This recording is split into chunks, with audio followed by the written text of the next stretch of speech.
Good morning. I have 10 o'clock, so we're going to go ahead and get started. Before we get started, I just ask you to please turn your cell phones off or to the vibrate mode. The Opioid Abatement Funding Advisory Board allows any person speaking regarding any item on the agenda. The speaker is limited 2 minutes unless otherwise determined by the chairperson to allow sufficient time for all the speakers. Speakers shall refrain from any abusive, profane remarks or disruptive behavior or other conduct which interferes with the conduct of the meeting. Upon completion of the public comment period, discussion is limited to the board members and questions raised by the board. So I call the meeting to order, and we'll begin with the Pledge of Allegiance.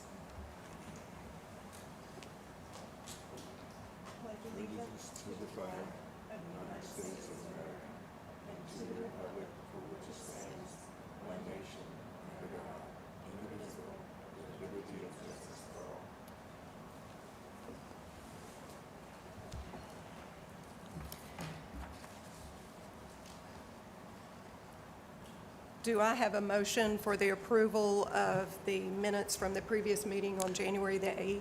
I have one amendment or suggestion. Okay. I was listed as not present, and I was present. Okay, one correction. Okay. With that correction,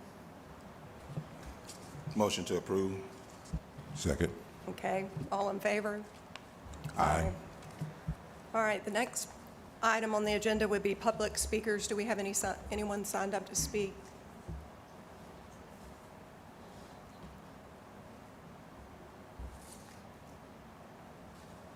Okay, moving right along. The next item on the agenda is to review, update, and approve the 2024 implementation plan that's to be taken before the Board of County Commissioners for approval. Everyone's had an opportunity to review the implementation plan. Do I have a motion to accept the plan? So moved.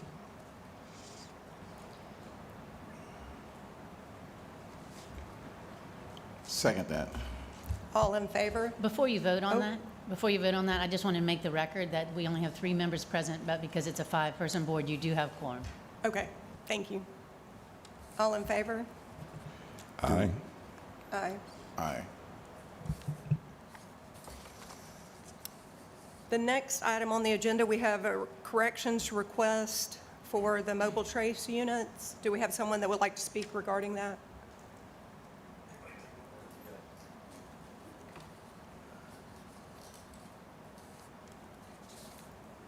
Yes, good morning. William Powell, I'm Chief of Corrections. What you have in front of you is a piece of equipment that will supplement our operation to help us identify the trace amounts of opiates and other narcotics in our environment. Our dogs are good, but they can only work on an average of 4 hours at a time. Plus, we don't put a dog on a human, but with this machine, we literally can stand next to a human being and see if they've got anything coming off of their person. And it will help us detect and prevent overdoses. I mean, that's the long and short of it right there. And this is for one unit? I believe it's... Is it for one or It's two? two? Yes. It's for Two? two. Okay. Yes, ma'am. So the total amount of the funding request is that $26,000? That's for That's one. one Okay. device. Yes, ma'am. That's what I want to clarify. Does anyone have any questions? I do. Department of Corrections, you fall up under the Sheriff Department, is that correct? No, we work for the county board. County We Board? run the jail system. Okay. What's your annual budget a year? A little over $70 million. $70 million? Yes, sir. So out of $70 million, you can find 26,000? Oh, no, so and that's cutting it short every year. It could be a lot larger than that, including things like this that would run it. That's why we're asking for the money. Okay.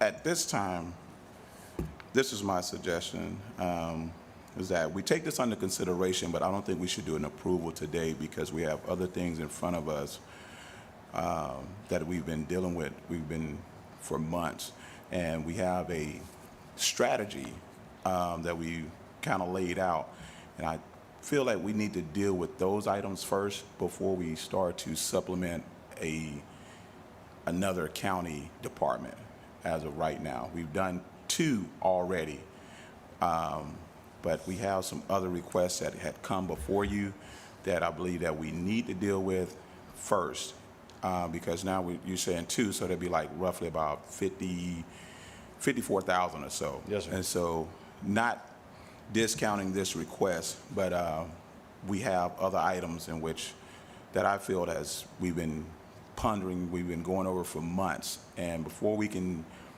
I feel, just approve another supplemental of another just county department as of right now for these machines, I think we need to, there's like going down after you, there are some other requests we've been going over for the last few months. And not discounting your request, but at this particular time, as a board, I don't think we should just automatically just approve this request right now. That's my stand, but it's definitely warranted, and I think that we should come back to this possibly in the next board meeting.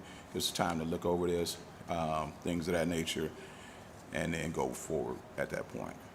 But just please understand that this is not for a law enforcement perspective. This is the prevention of overdoses, which we've had several.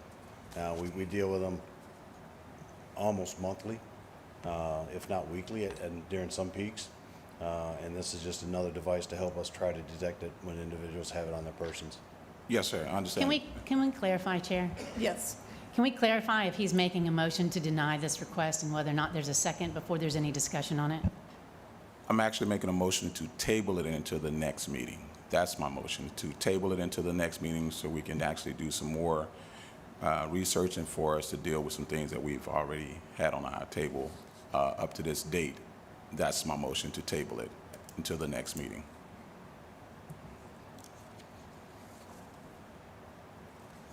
Then you would need to know if there's a second for that motion. Is there a second? So if there's no second, the motion dies. Okay. If there's another motion, that motion could be entertained at this time. Does anyone have a motion at this time? Yeah, I move for approval of the request. Thank you, sir. Then we need to know if there's a second. Since there's 3 of you, you can turn over the, I would like to turn over the chairperson role. I'm not sure the exact terminology. I need That's to do fine. that in order to make a motion, to second. okay? And at this time, you've got a motion on the floor, and then you would ask for any discussion. Do you have any discussion? Yeah, I'm in favor of approving it because I think it does fit with our priorities, and also it is a minor cost compared to the budget that we have available to us. That's my reason for the motion. And I agree. I feel like this is something that's a necessity and goes right along with the plan that we've approved. And then at this point, you would call for a vote if there's no more discussion. Calling for a vote. Aye. Aye. Nay. So 2, since you have quorum, 2 out of 3, you have a passing motion. Motion Okay. passes. I'd like to turn the Gavel. chairmanship back over to Ms. Catherine White. Thank you. The next item on the agenda is the core team funding request. So I'm going to just lead with this. We've Okay. had lots of discussions about the core funding request, and I'm going to allow their team to go through what it is. It looks like it's mainly going to be for staffing. So because opioid funding is not guaranteed funding, and to hold Escambia County to the same expectations that we plan on holding our community partners, I think direction from from county administration is that we would like the core team to come back every year with a request, just like we're going to have anybody else who does the notice of funding, and present their statistics from the funding and how it benefited our community.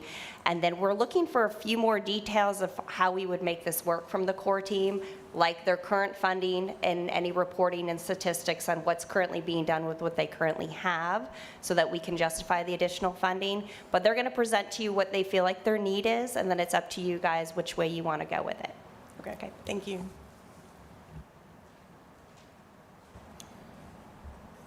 I'm going to go ahead and start with the current year statistics as well as the overall core success. So currently, as you heard me last meeting, that we ended the year with over 3,900 overdoses. We haven't slowed. We're up to 407 for the year. For Escambia County, they seem to be getting progressively worse as far as, thankfully, there is a huge availability of Narcan out in the community. The flip side of that is that some of these people are not being transported to the hospital and running away. So those are potential losses for us. That said, currently, we have had 45 successful graduates of the Corps that have gone on from our program who we continue to follow, but they are now in long-term care. There was an additional 35 that we encountered that didn't necessarily qualify for our services, but we continued to coordinate and get them long-term care as opposed to going back into the world of addiction. Since we've initiated, we've only lost 13 patients overall, and we are currently actively dosing 3. Since we started, we have given 1,800 milligrams of Suboxone, and proud to say that we even have some of our success stories here in the audience with us today.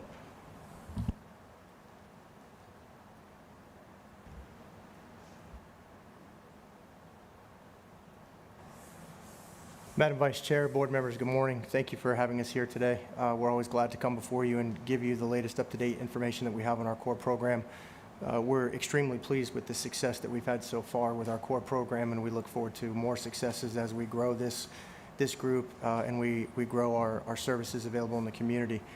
As Liz told you this morning, there's still some things that I guess we're looking through to determine processes with funding opportunities, positions, et cetera. I will tell you at this point, the basic need that we have for this core program moving forward with what we've experienced, one of the biggest things that we're seeing right now is we're encountering multiple patients at multiple encounters and don't have enough staff to treat them at the same time. I'm sure you can imagine that someone who's living with addiction and has mental health, cohabitating mental health problems, is certainly not going to sit and wait for hours at a time for someone to show up for an appointment. I think we could all, we get frustrated ourselves at a regular doctor's appointment waiting for hours. I think you can understand what the delay's impact could be. That's one of the biggest things we're seeing. So we've had to split our staff up to try to make things work as this has grown, because we're getting those referrals now more so than ever from local hospitals. We're having people call our core phone number to refer family members and friends and people that they want to get into our program to get them off of a life of drugs and back to what we could all call at least something that's normalcy. The biggest thing for us right now is our nursing staff. And I've brought it before you previously about getting a social worker. The social worker is complete wraparound services for us. The core program has never been anything but that. That was something that was identified early on. Of the 9 counties in the state that we were all given an opportunity to start a program, but each to fit the need of their particular county. Some counties have a significant greater amount of money than we do. Some counties have just significant better resources than we do, and vice versa. So we had to make it fit to work for Escambia County based on the resources we have and grow the organization. And we've done that. We've done that very well. We didn't start treating our first patients until March of last year. So from March of last year, we're not even a full year into this. The statistics that Supervisor Kerman just gave you are pretty astounding, considering what it takes to get someone into a program, keep them in a program, and see them through those long-term processes.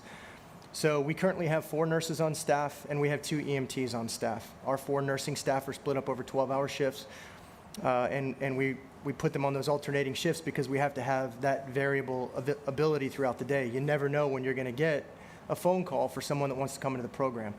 Additionally, as the program's grown, our staff has worked with our EMS field staff to identify when live overdoses are coming out so that as quickly as possible they can get to the hospital to meet, if these patients are able to do so, to meet with these patients, to meet with physician staff, to talk to the hospitals about our program and what the next steps are when that patient's ready prior to discharge. Because the last thing is, and I've said this to you ad nauseum, is I'm tired of the wash, rinse, repeat. We don't want to see the same person, and nobody can probably tell you more than Joey can. looking through stats, we've seen people that have discharged from a hospital the same day, gone back out and overdosed the same day, and pick them back up and take them back to the hospital the same day.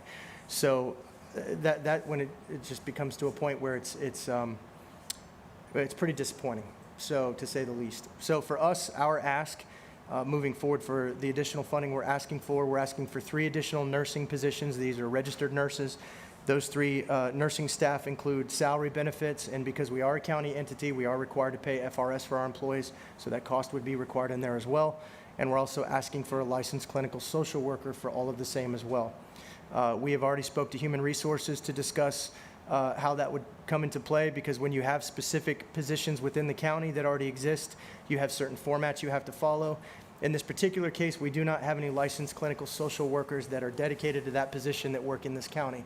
The closest thing we can find are the ones that work currently at the jail that are mental health counselors. Some of them could be LCSWs, but again, it is a different position, and it is not what we are guiding this position for. We called about this last week to kind of figure out the first processes we need to move forward. Now,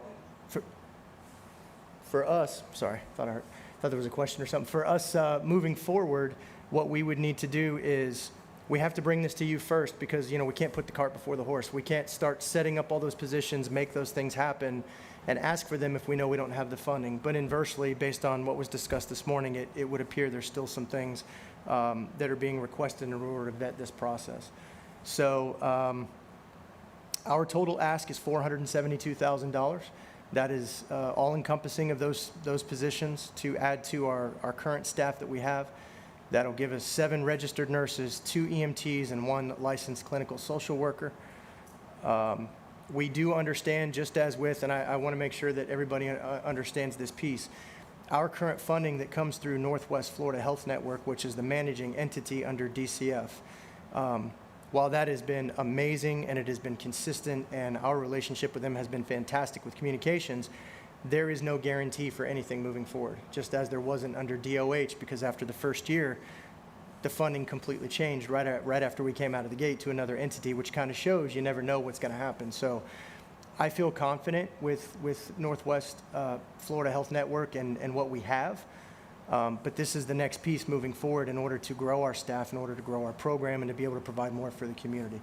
As Liz did say, and I want to make this clear, that I guess if this goes to you all and is potentially approved, we all know that this has to go before the board.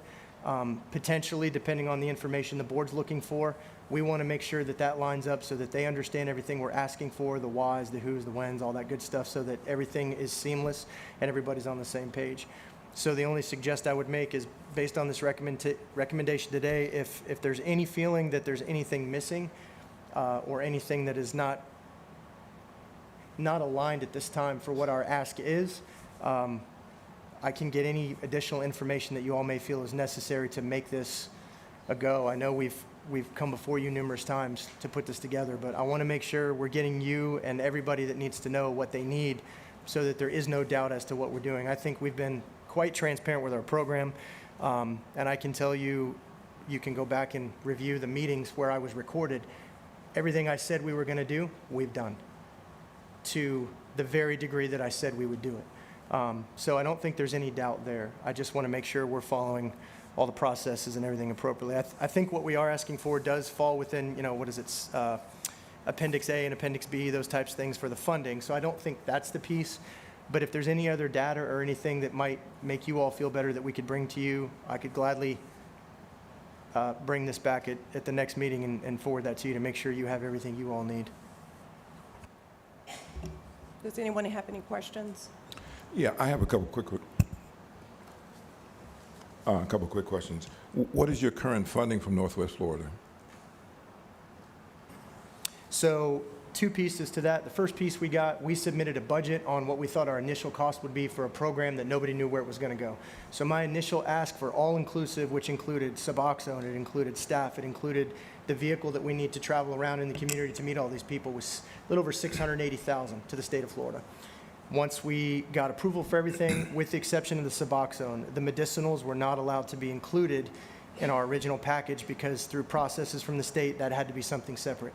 However, Northwest Florida has also taken up that as a second agreement that we have with them to cover the cost of our Suboxone. So as of right now, we're a little over about $400,000, all inclusive of everything that we're getting. They literally, we give them the information on each month. Here's what you did in January, February, and so on. We give them a monthly statement of not only our deliverables that are required by our agreement. Joey does a fantastic job with all of our data to show patients, encounters, administrations of Suboxone, everything from, we pull a fuel report that shows all the fuel we've used in our vehicles that are part of the core program, to the time cards of the employees working, so they have complete transparency to show the cost for those personnel. And then, I'll be honest, within 7 to 10 days, it seems like even faster, they do a direct deposit for funding to us, which has been fantastic. So we're right around the 450 to 480,000 mark for that particular piece. Okay, thank you. And, Yes, ma'am, sorry. She asked a year and I said yes. yeah. And the second question, you mentioned the request for a licensed clinical social worker. Given the workforce shortage that we have in the area, do you need a licensed clinical social worker versus a social worker? So there's two pieces to that. One is certainly a licensed clinical social worker, and I've actually talked to several here in the community because when we first started the core program, we had people coming to us saying, what types of positions would you have in this program, and what types of things would you want for your service? Prior to me coming up with saying, hey, I think that could be something very beneficial, several social workers in the area came to us and said that very thing. I think it would be very important for you to have this, and here's why. After looking at it, we realized that not only is this encompassing just of core, but there's a lot of patients that we see within our EMS service that could eventually be either attached to core or to other pieces, and maybe not directly to core, but we're missing that bigger wraparound piece. And the whole purpose of asking for a licensed clinical social worker, number one, it sets a specific standard of requirement of the type of candidate we're getting for that position. It sets, because as a county entity, unlike the other entities in core, we have to go through processes of, do we have that position on staff? What are the job requirements? If not, we have to write that job, we have to write that full job description. So there's pieces to it that we want to make sure we're following to provide that specific piece so that moving forward, as we get down the road, we can say that all this was done by a licensed clinical social worker, whether it's patient referrals, physician encounters, the overall case manager that we provide through the program, and ultimately a social worker would be very supportive of that. Certainly an LCSW versus, as you said, a social worker, there's going to be a difference in salaries and things like that, but there's also a difference in certification processes and a guarantee of the type of candidate that you're getting for that position. So that was my rationale, and that was why we decided to go with that.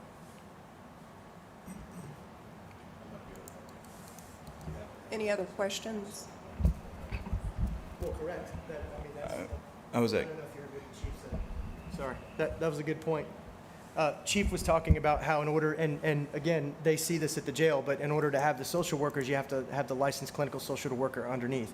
So when you set a foundation for this process, not knowing how far it's going to grow down the road, how big we're going to be, because the core is already expanded in just less than a year, that sets us up for success if down the road there's additional pieces that we can add. We've already got the mechanism in place to do so. I was just going to add that you don't even have to just take our macro view. I have someone who would like to tell his story and his interaction so you can see it from the micro view, from the patient perspective, if y'all are okay with that. Is it, but before you do that, is that something you feel, you can always make the decision, not that we don't want to have people speak, but if you feel like you have what you need at this point, you can allow them to speak, but you don't, if you feel like you have what you need to make your decision based on what you've already heard, I'm just letting you know. They're certainly allow them to speak, but just give you some guidelines. I think we can allow them to speak before we make our decision. I'd like to introduce Mr. Luis Sepulveda.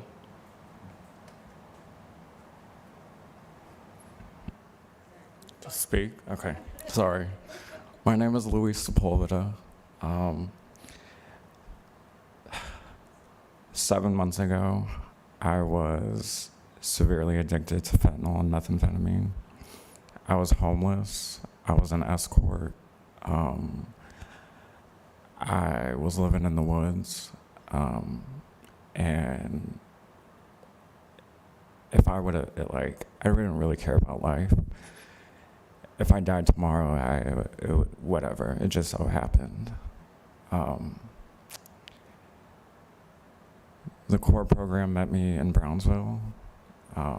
they rolled up on me, asked me if I wanted to get clean, and I had been up for a week, nothing to eat, I haven't showered, and that changed my life. I have a degree in psychology, but being on the streets, I couldn't have a job. With the CORE program, they helped me get housing, so I was living at the waterfront for a month. I was able to refoster my relationship with my parents. And I was able, basically, I wanted to give back to my community, so I got a job at Lakeview. I work at Lakeview now. I'm also working towards becoming a peer, so I want to help others get clean. But yeah, the CORE program changed my life. They're my family. Yeah, that's it. Thank you. Thank you so much for sharing. I feel like that's exactly what we want from our community. We definitely, I feel like the CORE program, that really speaks for itself, just the good work that you guys are doing. Do we have any more questions? No questions, but just a statement. Chief, you all have been diligently coming before us. You all are actually the first agency. You sat in that chair about a year and a half ago when we first started underway, and we didn't have our footing up under us. And you told us about this program. You told us about the federal mandate that came down and to construct this program. When you first said it, I think everyone knew that it was going to be a monumental task to actually make this happen. You've done it with relatively a very small group, and that has to be a great group of dedicated individuals to go out. You're sending 4 or 5 people out in the field every day. And from inception to when you first encounter them, all the way through success and graduation, as this young man here, you follow them all the way through. So as we've gone through this process for a year and a half or so now, we've all learned a lot. We've all learned exactly what our purpose is. And sometimes it kind of gets rocky, sometimes it kind of gets messy, and sometimes it's kind of gets distorted a little bit to where but we're definitely structuring a really, really awesome situation. And I thank God for you and your team. And it's kind of like it all culminated together, because what you're doing is exactly the mandates that we have. And I don't know if that was an orchestrated thing from the state or if that was just by divine intervention that the opioid situation happened and the CORE situation just kind of all came together at the same time, the same place at once. Because I'm going to tell you something. Without you guys doing what you're doing, to try to put all of those pieces together and put out all these RFPs, to try to get multiple entities, to try to bring all this together, what you're doing, to go in, and like you say, in the woods or stuff and encounter people outside of your regular EMS duties, that is extraordinary. And so what I'm going to say, we have a great point in our history here in Escambia County to where we have an opportunity to create one of the most magnificent, I don't know what you want to call it, vertebrae structures as far as opioid abatement, prevention, treatment, and recovery. I think the state will be very, very proud of. And so on this day, I'm glad to support whatever you have, the amount that you've brought forth, because you're just not talking the talk. You all are walking the walk. And thank you for being here.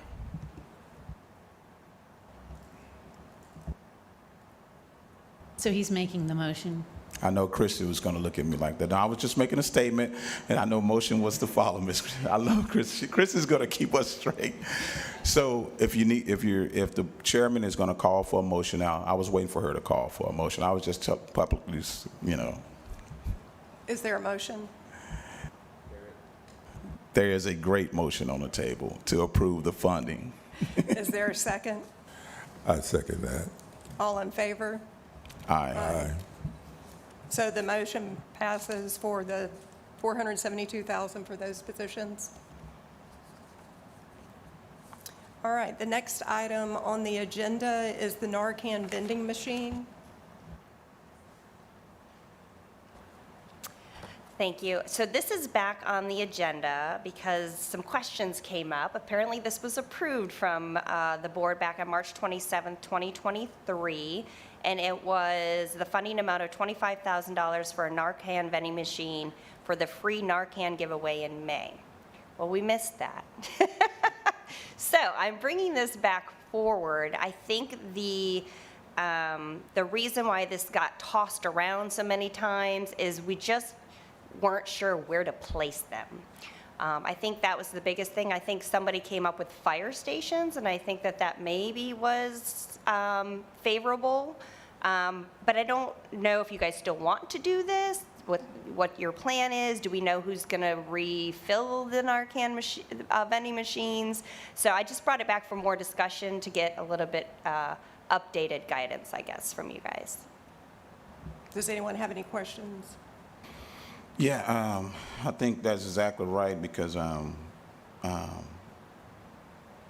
of fact, we had communications and I was asking, okay, because I had to do a report for council and I know we had voted on that. I had actually missed that meeting because I was dealing with passing my mother, but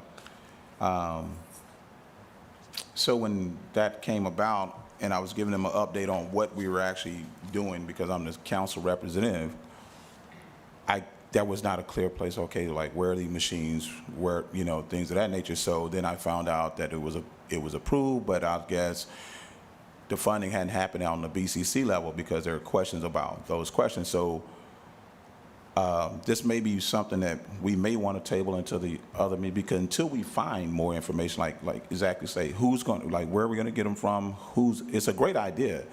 It's a great concept, but exactly the entire process of, like you say, who's actually going to refill them and who's responsible for that. So that's my stay on that. No, it's not a motion. It's just I'm not just a even going to statement. ask that question. I just remember the meeting, and that's because I've been involved in the meetings also involving that. So originally what the plan was, there was two different things happening. There was going to be an event in May of that year of 2023, and I think the event ended up being canceled. So we wanted to give out Narcan at that meeting, at that event. But then the other thing was we also wanted the machines. So the $25,000 would cover the cost of the machines plus the purchasing of Narcan. And it had been left to administration to figure out how to handle it. So the money has already been approved. As far as if you want to leave it to the discretion of administration to make those decisions, ultimately you're just going to be approving you're approving the source. And what we had discussed was that we put them at fire stations where they would be, and then possibly do billboards. May involve more money if we're going to do billboards to say that Narcan is available at your local fire station. So that had been, so that people would know where to go get them, also put it on the county website. So there was a lot of things tossed around, but those things weren't resolved. So if you want the county administrator to come back and explain to you their discussions and what their thoughts on this are, they can do that. But ultimately, I think the decision is only as to the money, not to the how. Yeah, I think that if you just give us a little more time, we can come back with more of a holistic approach as far as if we can partner up with maybe community health. I know they have a ton of Narcan. I know we have Narcan. So just if we can figure out maybe a larger picture and some what we feel like are appropriate locations, then it might be better to bring it back to you guys with so we don't put out vending machines for Narcan. They're full once and they're empty and they just sit there. Do I have a motion? Well, This is just a discussion, so it's just, you Okay. basically just ask her to come back with that information. I got one statement.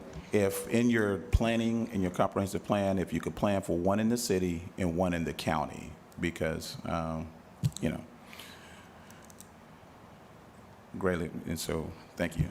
And you also might want to take into consideration, I know Lakeview does give out Narcan as well, so when you're checking on how it would be best integrated in the community, that might be another place to check as well. Yeah, and I could follow up on that, that there are 2 machines that Lakeview does have as part of a federal grant that we have, so we'd be glad to let you know where those are located. She'd also be able to use that information for the source. How did you get them? And that would be very helpful. I think that was one of the questions that hasn't been figured out yet. And we're looking for locations where it would be, so people would be around. And that's why the fire station, because there's always somebody at a fire station, and they're more approachable than maybe a police department or a police station or the sheriff's department for a person who's, it's the one thing that people need in their first aid kits that they just don't have, and they don't realize whose life they're going to save.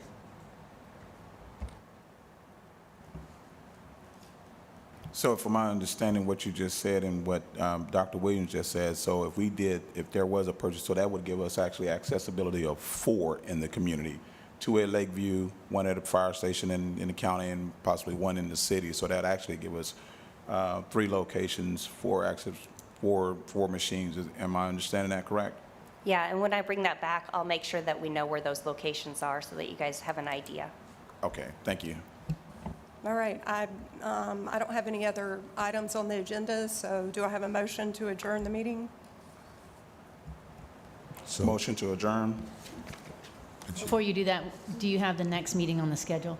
New No, I don't. business. Before we adjourn, the notice of funding that we were going to use, that we were going to mirror Lee County on, we have nearly complete. Our Office of Ethics and Compliance has gone through and put in all of our policies and procedures. We had our purchasing department go through to make sure we were following all of their rules. We just have some final viewing. Really, you guys are approving the implementation plan. I can plug that now into the notice of funding. There were a couple of weird questions in there that we'll get guidance when we bring it back for final approval, but for the next meeting, we should have that NOFO ready to go. We'll email it out to you guys ahead of time so you can go through it. But at the next board meeting, hopefully that'll be ready for you guys to approve so we can then take it to the BCC for final approval and get it out on the street. That'll be great. And that's notice of funding, that's when we start to move forward in the RFP process, correct? Yes. Okay, thank you. Yep. We're going to schedule our next meeting for April.